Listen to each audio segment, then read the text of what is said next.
بسم اللہ الرحمن الرحیم۔ حضرت علی رضی اللہ تعالیٰ عنہ سے پوچھا گیا کہ وہ کون سی عورتیں ہیں جن کو زنا کرنا بالکل معاف ہے، یعنی جن پر زنا کا حد نہیں لگتی، چاہیے وہ جتنا مرضی زنا کریں لیکن اللہ کے نزدیک وہ بے قصور ہوتی ہیں۔ محترم ناظرین، اس ویڈیو میں حضرت علی رضی اللہ تعالیٰ عنہ کا ایک حیرت انگیز اور ایمان افروز واقعہ بھی بیان کیا جائے گا جو کہ تاریخ اسلام کے حوالے سے بیان ہوا ہے۔ ایک دن حضرت علی رضی اللہ تعالیٰ عنہ کی دربار میں ایک فقیر حاضر ہوتا ہے اور ان سے سوال کرتا ہے کہ انہیں کھانے کے لیے کچھ دیا جائے، یعنی وہ فقیر کھانے کے لیے حضرت علی رضی اللہ تعالیٰ عنہ سے سوال کرتا ہے۔ حضرت علی رضی اللہ تعالیٰ عنہ اپنے بیٹے کو گھر بھیج دیتے ہیں اور کہتے ہیں کہ اپنی والدہ سے دریافت کرو کہ گھر میں کھانے والی کون سی چیزیں موجود ہیں۔ فرزند علی رضی اللہ تعالیٰ عنہ گھر جاتا ہے اور والدہ سے پوچھتا ہے کہ والد صاحب پوچھ رہے ہیں کہ گھر میں کھانے کے لیے کیا کچھ ہے، تو جواب ملتا ہے گھر میں صرف 6 درہم موجود ہیں۔ وہ واپس جا کر اپنے والد صاحب یعنی حضرت علی کو بتاتے ہیں کہ گھر میں صرف 6 درہم ہی موجود ہیں۔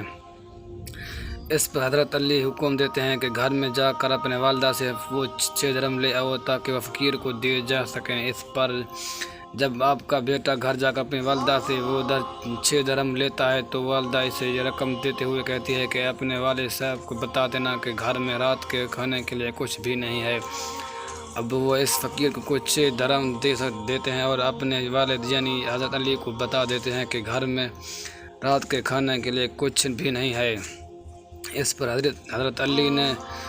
وہاں سے نکلتے ہیں تاکہ رات کے کھانے کے لیے کچھ بندوبست کیا جا سکے، یعنی کچھ محنت مزدوری کی جا سکے۔ گھر سے باہر اب دیکھتے ہیں کہ ایک یہودی اپنا اونٹ بیچ رہا ہے۔ اب اس یہودی کے پاس تشریف لے جاتے ہیں اور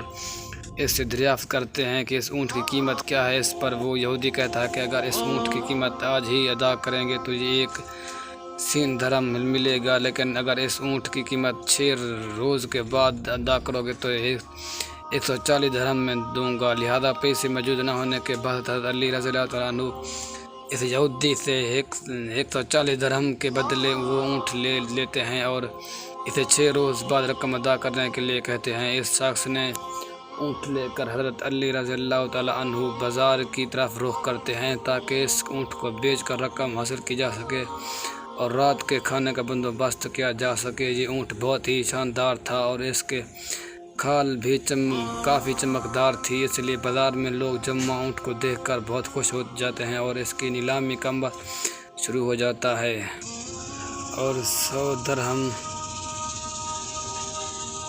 سے لے کر 2000 درہم تک اس اونٹ کی بولی لگائی جاتی ہے۔ حضرت علی رضی اللہ تعالیٰ عنہ 200 درہم میں اس اونٹ کو فروخت کر دیتے ہیں اور وہاں سے گھر کا راستہ لے لیتے ہیں۔ راستے میں اسے یہودی کے گھر جاتے ہیں اور اسے 140 درہم پیش کرتے ہیں۔ یہودی یہ دیکھ کر حیران رہ جاتا ہے اور کہتا ہے کہ حضرت میں نے یہ شرط رکھی تھی کہ اگر آج ہی اس کی اونٹ کی قیمت ادا کرنی ہے تو صرف 100 درہم میں آپ اسے رکھ سکتے ہیں۔ اس پر حضرت علی نے فرماتے ہیں کہ مجھے اس معاملے کی خبر نہ تھی کہ میں آج ہی اس کے دن یہ رقم ادا کر پاؤں گا یا نہیں، اس لیے میں تمہیں اس اونٹ کی قیمت 140 درہم ہی دوں گا۔ آپ رضی اللہ تعالیٰ عنہ 140 درہم اس یہودی کو ادا کر کے گھر چلے جاتے ہیں اور باقی کے 60 درہم اپنی بیوی یعنی حضرت فاطمہ رضی اللہ تعالیٰ عنہ کو دیتے ہیں اور آپ کے زوجہ یہ دیکھ کر حیران رہ جاتی ہیں اور فرماتی ہیں کہ گھر میں صرف 6 درہم تھے جو میں آپ کو دیے تھے اور آپ نے اس فقیر کو دے کر رخصت کر دیا، اب یہ 60 درہم ہم کہاں سے آئے ہیں؟ تو حضرت رضی اللہ تعالیٰ عنہ جواب دیتے ہیں کہ کیا تمہیں اللہ پر توکل نہیں ہے؟ ناظرین، یہ ایمان افروز واقعہ حضرت مولا علی شیر خدا کریم وجہ کا ہے اور فاطمہ رضی اللہ تعالیٰ عنہ ان سے سوال کر رہے ہیں، اس لیے معلوم ہوتا ہے کہ حضرت رضی اللہ تعالیٰ عنہ کو اللہ پر قدرت تو توکل تھا، انہیں اس قدرت یقین تھا کہ اللہ اپنے بندوں کو پیدا کیا ہے تو انہیں رزق بھی وہی دینے والا ہے۔ اس لیے اس واقعے سے یہ بھی معلوم ہوتا ہے کہ جب انسان اللہ کے راستے میں خرچ کرتا ہے تو جتنی رقم وہ خرچ کرتا ہے اللہ اس کو رقم کو 10 گنا کر کے اس انسان کو واپس لوٹا دیتا ہے۔ محترم ناظرین، حضرت علی رضی اللہ تعالیٰ عنہ کے بے شمار واقعات تاریخ کی کتاب سے ملتے ہیں جن سے ہمیں رہنمائی ملتی ہے۔ انہی میں سے ایک ایسا واقعہ بھی ملتا ہے جو زنا کے متعلق ہے اور اپنی نوعیت کا عجیب واقعہ ہے۔ یہ واقعہ اس طرح سے بیان کیا گیا ہے کہ ایک روز حضرت علی رضی اللہ تعالیٰ عنہ مدینہ کی ایک گلی سے گزر رہے تھے تو آپ دیکھتے ہیں کہ چند لوگ ایک عورت کو گھسیٹ کر لے جا رہے ہیں۔ وہ عورت خوف کے مارے کانپ رہی تھی اور مرد اس کو گھسیٹ کر لے جا رہے تھے۔ جب حضرت علی رضی اللہ تعالیٰ عنہ نے یہ منظر دیکھا تو ان لوگوں سے پوچھا کہ تم اس عورت کو کیوں گھسیٹ لے کر جا رہے ہو؟ تو ان لوگوں نے حضرت علی رضی اللہ تعالیٰ عنہ سے کہا کہ اس عورت نے مکاری کی ہے، یعنی زنا کیا ہے، اور امیر المومنین حضرت عمر بن خطاب رضی اللہ تعالیٰ عنہ نے حکم دیا کہ اس عورت کو سنگار کر دیا جائے۔ حضرت رضی اللہ تعالیٰ عنہ نے جب ان لوگوں کی یہ بات سنی تو آپ نے اس عورت کو ان لوگوں کے ہاتھ سے چھین لیا اور کہا کہ اسے میرے معاملے کو میں خود دیکھوں گا، تم لوگ یہاں سے چلے جاؤ۔ یہ سن کر وہ لوگ وہاں سے روانہ ہو گئے اور امیر مومن حضرت عمر فاروق رضی اللہ تعالیٰ عنہ کو سارا ماجرا سنا دیا کہ آپ نے جس عورت کو سنگار کرنے کے لیے بھیجا تھا، حضرت علی رضی اللہ تعالیٰ عنہ نے اس عورت کو سنگار کرنے سے بچا لیا ہے اور ہم سے چھین لیا ہے، اور وہ عورت اب ان کے پاس ہے اور ہمیں وہاں سے ڈانٹ کر بھاگ جانے کا کہا ہے۔ یہ سن کر حضرت عمر بن خطاب رضی اللہ تعالیٰ عنہ نے فرمایا کہ یقین حضرت علی رضی اللہ تعالیٰ عنہ کو کسی بات کی خبر ہوگی جس سے ہم لوگ بے خبر ہیں، کیونکہ حضرت عمر بن خطاب رضی اللہ تعالیٰ عنہ کو اس بات کا علم تھا کہ حضرت علی رضی اللہ تعالیٰ عنہ کے پاس علم کا ایک بہت ہی بڑا خزانہ موجود ہے، لہذا ایسی کوئی نہ کوئی خبر وجہ ضرور ہوگی جس کے باعث حضرت علی رضی اللہ تعالیٰ عنہ نے ایسا عمل کیا ہے۔ اس پر حضرت رضی اللہ تعالیٰ عنہ نے فرمایا کہ اے لوگو جاؤ اور حضرت علی رضی اللہ تعالیٰ عنہ کو بلا کر لاؤ۔ لوگ گئے اور حضرت رضی اللہ تعالیٰ عنہ کو پیغام دیا۔ کچھ ہی دیر بعد حضرت علی رضی اللہ تعالیٰ عنہ وہاں پہنچ گئے۔ حضرت عمر بن خطاب رضی اللہ تعالیٰ عنہ نے حضرت علی رضی اللہ تعالیٰ عنہ سے سوال پوچھا کہ اے علی کیا وجہ ہے کہ تم نے لوگوں کو اس عورت کو سنگار کرنے سے روکا؟ تب حضرت رضی اللہ تعالیٰ عنہ نے فرمایا کہ کیا آپ نے نہیں سنا کہ حضرت محمد صلی اللہ علیہ وسلم نے ارشاد فرمایا ہے کہ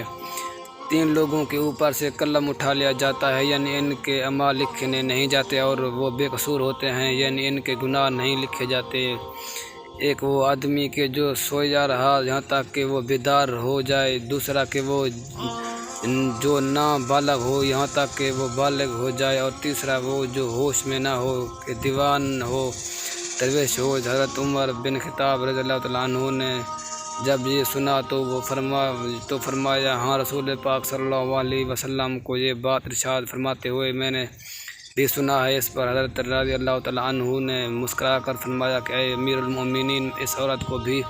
کبھی کبھی دیوانے پن کے دورے پڑتے ہیں اور یہ اپنے ہوش کھو بیٹھتی ہے۔ ہو سکتا ہے کہ یہ وہ آدمی جس نے اس کے ساتھ زنا کیا اس نے اس کے دیوانے پن کا فائدہ اٹھایا ہو۔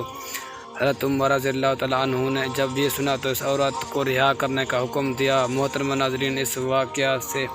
ہمیں معلوم ہوا ہے کہ ایسے کون سے لوگ ہیں جو زنا کر کے بھی بے قصور ہوتے ہیں۔ حضرت رضی اللہ تعالیٰ عنہ کے پاس علم کا ایک بہت ہی بڑا خزانہ موجود تھا، اس لیے انہیں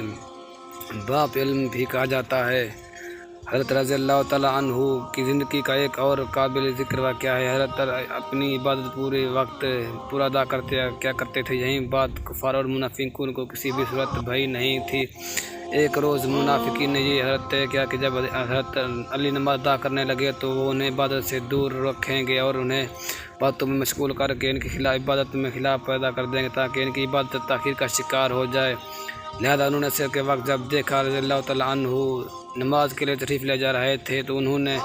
آپ رضی اللہ تعالیٰ عنہ کو روکا اور کہا کہ اے علی ہمیں ایک سوال کا جواب دیجیے کہ وہ کون سے جانور ہیں جو بچے دیتے ہیں اور کون سے جانور ہیں جو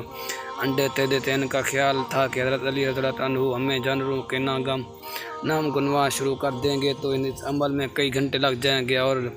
یوں آپ کی نماز قضا ہو جائے گی۔ حضرت رضی اللہ عنہ نے منافقین کا یہ سوال سن کر اپنا دایاں وہ مسجد کے اندر رکھا اور مسکراتے ہوئے فرمایا کہ وہ تمام جانور جن کے کان باہر ہوتے ہیں وہ بچے دیتے ہیں، جبکہ وہ تمام جانور جن کے کان اندر کی جانب ہوتے ہیں وہ انڈے دیتے ہیں۔ یہ کہہ کر آپ نے اپنا بایاں پاؤں بھی مسجد کے اندر رکھا اور نماز کے لیے تشریف لے گئے۔ یہ سن کر منافقین کے چہروں پر مایوسی چھا گئی اور وہ حیران پریشان کھڑے ہو کر حضرت رضی اللہ تعالیٰ عنہ کو نماز ادا کرتے دیکھتے رہے۔ ناظرین، حضرت علی رضی اللہ تعالیٰ عنہ کے زندگی ایسے بے شمار واقعات ملتے ہیں جو ہمارے لیے نہایت ہی سبق آموز اور مشغول راہیں ہیں۔ اللہ